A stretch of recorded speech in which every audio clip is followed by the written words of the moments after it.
All right, Trainer Nunes, you've been having a fantastic year by any stretch of the imagination. Supreme Soul, your Triple Crown winner, leading horse in the stable this year, going to be flying the Jamaican flag in Florida this weekend at the Caribbean Classic.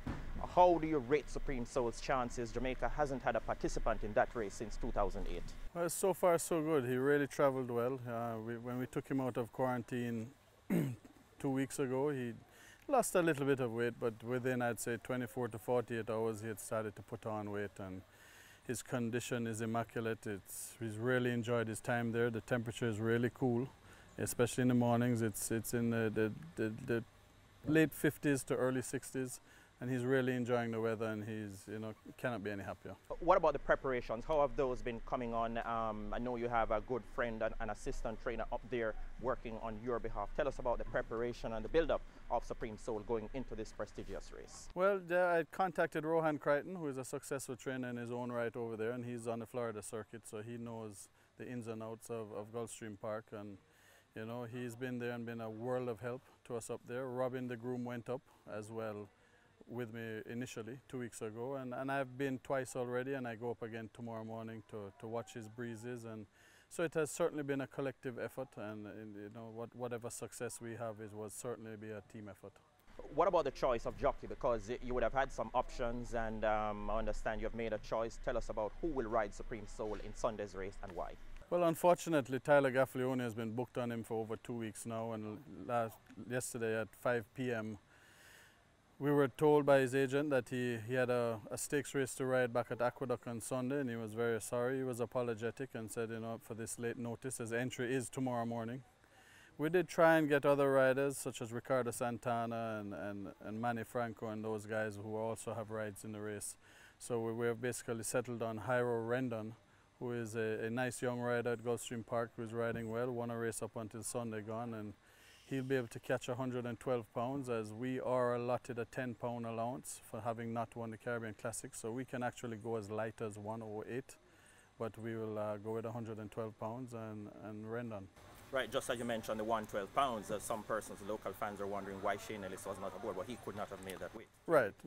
Shane rides at about 119, 120, so he wouldn't have been able to ride him anyhow. Right. Given Supreme Soul's running style, what sort of instructions are you prepared or will you be giving the jockey come? Well, I mean, it's a little different in the sense that I don't know the horses that I'm running against, meaning, yes, I see them when I'm there and they all look well, and I've watched videos, but we really don't know how good the competition they're running against. So some of them look like they're winning very easily, and is it that the competition is poor, or is it that they're really super horses? So we really don't know the competition. So what I'm going to do is ask them to ride him the way he likes it.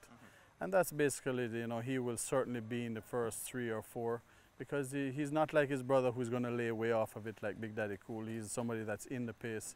And then from the half-mile pole, they usually quicken up and leave him a little bit, and you're going to have to start working from there as a rider. So I don't think we'll see anything major different as far as the way we'll ride him, and we'll leave it up to the rider to make the split decisions.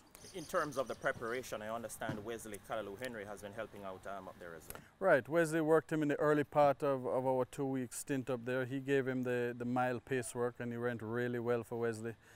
And then we decided to put up Jeffrey Sanchez, just to have somebody else on him, somebody maybe a little heavier than Wesley, to breeze him his 5/8. And he went 103 and 3, which is usually what he does here. He's not a great workhorse. And we already figure he has had a long year. He has done a lot of traveling.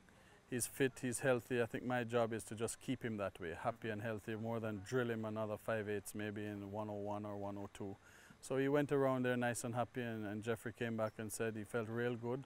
He said his stamina limitations, there is none, that he will stay forever, which we already knew, and that he was hitting the round good, so he is adapted to the track nicely.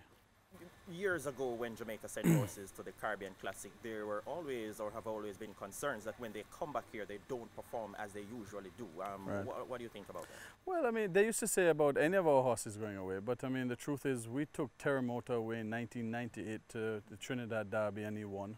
And he came back and won the Super Stakes by 6. So I think that has no bearing on any decision I make when it comes to traveling with my horses. I think that you have to carry a particular horse with a certain frame of mind. Just like humans, Terremoto, this colt here, they have the attitude where they're very calm, very cool, nothing bothers them.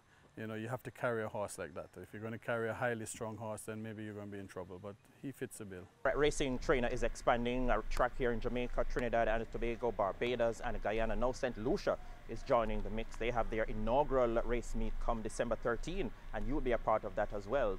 Explain what's happening there, what will you have there in terms of the specifics? Yeah, well, I'm pretty fortunate in the sense that, you know, we did go down to Royal St. Lucia Turf Club about a month and a half ago to view the site, and got introduced to some good people, and I ended up buying a couple of horses, when I say I, for my clients, and we purchased a set for a group of Trinidadians that I knew when I used to be there. A group of 10 came up and we bought a horse, and then we had Mr. Samla Singh, who I won the Triple Crown with in Trinidad. He purchased one as well. So I started off with 2, and then we ended up getting 2 more. So, and then up to last week, we got 4 more. So we ended up with 8 horses in the span of about 3 weeks.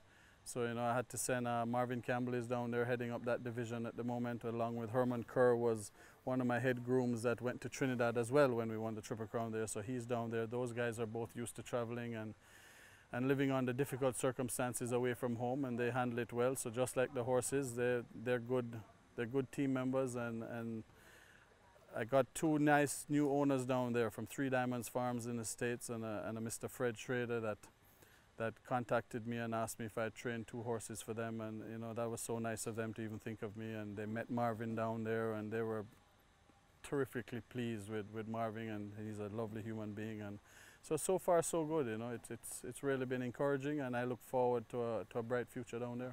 I understand they'll be racing once per month, and given about 5 or 6 races on the opening day, and you'll have a couple of runners on that program as well. Right, so there are 5 races. We'll have horses in 4 out of the 5 races, as we have 8 of them going. We will have 3 in the main event, the Pitons Cup, which is a mile and an eighth for a purse of 150,000 US. We will have another 3 in the maiden race called the Helen of the West Indies, which is a 20,000 US dollar race. Then we have another colt going 6 furlongs in a 40,000 US dollar race, and then we have another gelding going in a 7 furlong, 20,000 US dollar race. So, you know, we'll be busy. It's not about, I don't think it's about winning and losing at this stage. It's a matter about getting St. Lucia up and running and showing the Caribbean and the world, in fact, because you're having sponsors like Coolmore and Keeneland and people like that, you know, that they're here to stay, and we want to get off on the right foot with them. Trainers Championship, it's absolutely fascinating, intriguing like last year. You're leading by just over $5 million now in stakes earnings over the reigning 18-time champion Wayne DaCosta. 7 race days to go. What's the prognosis you're looking at from here on? Well, it's a good position to be in. It's better to be up 5 million than down 5 million. You know, it's good. We have an advantage at this stage. I mean, it's by no means over. My team here is going to have to carry the mantle for the next 3 race days, as I'll be in Gulfstream and then in St. Lucia. But you know, that's what we have basically trained them for all these years to do, is to keep the ball rolling while we're not here. And I'm pretty confident in their abilities, and if our horses stay healthy and sound, we should have a pretty good shot. The difference this year, would you say it's the Triple Crown success of Supreme Soul when you compare what's happening now in the Trainers Championship to last year? Well, I mean, I could sit down and pinpoint so many different reasons. I mean, yes, we had the Triple Crown success, which helped. Last year we had very good 2-year-olds that brought us very close. This year my 2-year-olds are very mediocre at this stage of the game. So I mean, I just think we've had a fantastic year. In fact, we've really had 3 really good years in a row. We have been unfortunate not to have won at least 1 out of the last 2 years. But we've just kept the ball rolling. The staff is working extremely hard, and the owners continue to invest in me. So, you know, I'm not going to pinpoint what has made the difference. I think that we're been successful the last 3 years. Yes, we have not won the championship, but you know, when you look, the statistics will show that we are doing well. All right, trainer, thank you very much for speaking with us, and all the very best for the remainder of this year, sir. Thanks. All right, we take another break on Iron Sports, but stay with us. When we come back, we'll have a sit-down interview. Keon Rayner caught up with the Sunshine Girls captain, Janelle Fowler. We'll have that for you.